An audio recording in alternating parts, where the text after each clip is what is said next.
നേരത്തെ ഉസ്താദ് പറഞ്ഞല്ലോ, വിവാഹത്തിന്റെ തുടക്കം എന്ന് പറയുന്നത് ആ രണ്ട് ആണും പെണ്ണും കാണുക എന്നുള്ളതാണ്. അതിലേക്കുള്ള അന്വേഷണങ്ങൾ നടക്കുക എന്നുള്ളതാണ്. അപ്പൊ അവിടെയൊക്കെ നമ്മൾ പെണ്ണ് കാണുക എന്നുള്ള, പെണ്ണിനെ കാണുക എന്നുള്ള പറയാറുള്ളത്. പക്ഷെ ആണിനെ കാണുക എന്നുള്ളത് എന്താണ്? ഒരു പെണ്ണ് കാണാത്തത്. ഈ ചോദ്യം വരുന്ന എന്താണെന്ന് വെച്ചാൽ ഒരു ആധുനിക കോൺസെപ്റ്റിലാണ് ഈ ചോദ്യം വരുന്നത്. ചിലർ മനസ്സിലാക്കുന്നത് ഇവിടെ പുരുഷനെ ഇസ്ലാം പരിഗണിച്ചിട്ടുള്ളൂ എന്നതാണ്. യഥാർത്ഥത്തിൽ അങ്ങനല്ല, പ്രകൃതിപരമായിട്ട് തന്നെ അങ്ങനെയാണ്. എന്ന് വെച്ചാൽ സ്ത്രീകളുടെ ഒരു ഔന്നത്യമാണ് അവിടെ പ്രകടമാകുന്നത്. ഒരു സ്ത്രീയെ സംബന്ധിച്ചിടത്തോളം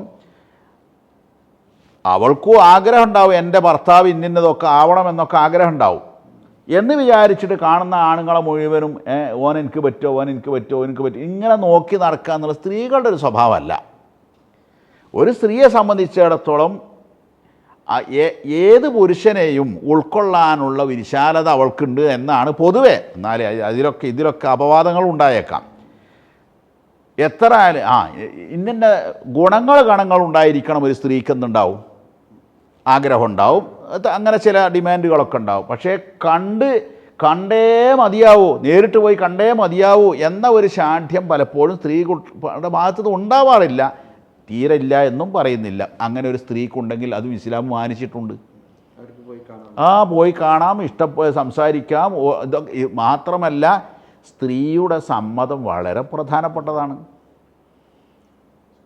ഒരു സ്ത്രീ എനിക്ക് അവനെ വേണ്ട എന്ന് പറയുന്നതോടുകൂടി നിർബന്ധിക്കാൻ ഒരാൾക്കൊന്നില്ല, അവകാശമല്ല. എത്രത്തോളം തന്നെ ഒരു ചെറുപ്പക്കാരി പെൺകുട്ടിയെ വിവാഹം കഴിഞ്ഞതിന് ശേഷം നബി സല്ലല്ലാഹു അലൈഹി വസല്ലമയുടെ കാലത്ത് ഭയങ്കര സ്ത്രീയാണ്.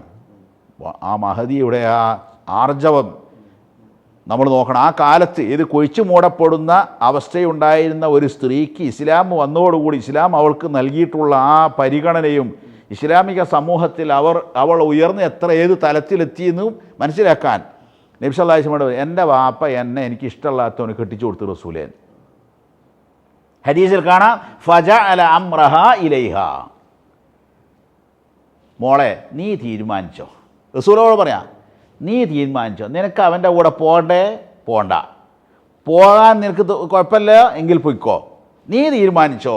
ഫജഅല അംറഹ. അപ്പോൾ ഈ പെൺകുട്ടി, ഈ യുവതി പറയാണ്, എനിക്ക് പോണേന് കുഴപ്പമൊന്നുമില്ല റസൂലേ, പക്ഷേ എന്നെപ്പോലുള്ള പെൺകുട്ടികളുടെ കാര്യത്തിൽ അവർക്ക് ഇതിലൊക്കെ വല്ല അവകാശം ഉണ്ടോ ഇല്ലേ എന്ന് പഠിപ്പിക്കാനും അന്വേഷിക്കാനും മനസ്സിലാക്കാനും വേണ്ടിയിട്ട് ചോദിച്ചാൽ എനിക്ക് ഇഷ്ടമാണ്, ഞാൻ പോയിക്കോളാം. അവിടെ നമ്മൾ ആ സ്ത്രീയുടെ ഒരു ആഗ്രഹം അല്ലെങ്കിൽ ആ സ്ത്രീയുടെ ഒരു പ്രതീക്ഷ ഇല്ലാതായതുകൊണ്ട് കൂടിയാണ് നമ്മൾ അങ്ങനെ പറയുന്നത്. റസൂൽ പറഞ്ഞല്ലേ, സ്ത്രീ വിവാഹം കഴിഞ്ഞ സ്ഥിതിക്ക് നിയമപരമായിട്ട് ആ സ്ത്രീ ഭർത്താവിൻ്റെ കൂടെ പോകൽ നിർബന്ധമായി. പക്ഷെ അങ്ങനെ തന്നെയാണോ ഇസ്ലാം സ്ത്രീ പെൺകുട്ടിക്ക് അറിയേണ്ടിണ്ടായിരുന്നു. അപ്പോൾ റസൂൽ പറയാൻ അങ്ങനല്ല, നീയാണ് അവൻ്റെ കൂടെ പോണോ പോണ്ടേ തീരുമാനിക്കാനുള്ള അധികാരം നിൻ്റെ വാപ്പാക്കല്ല, നിനക്കാണെന്ന്. നിനക്ക് ഇഷ്ടമില്ലെങ്കിൽ പോണ്ടാന്ന്. അവളുടെ അഭിപ്രായം പരിഗണിക്കണം എന്നാണ് പറഞ്ഞതിൻ്റെ അർത്ഥം. അപ്പോൾ ഇസ്ലാമിൽ അങ്ങനെ സ്ത്രീയുടെ വാക്കുകൾക്ക് വിവാഹ ജീവിതത്തിൽ വലിയ പരിഗണന കൊടുക്കുന്നുണ്ട് എന്നുള്ള ഈ സംഭവത്തിൽ നമ്മൾ മനസ്സിലാകുന്നത്. ഖുർആൻ വളരെ വ്യക്തമാണ്. വലഹുന്ന മിസ്ലുല്ലദീ അലൈഹിന്ന, വളരെ കൃത്യ. സ്ത്രീകൾക്ക് അവകാശങ്ങളുണ്ട്, ബാധ്യതകളുള്ളത് പോലെ തന്നെ, വ്യത്യാസമില്ല. പറയണത് ഖുർആൻ പറഞ്ഞാണ്.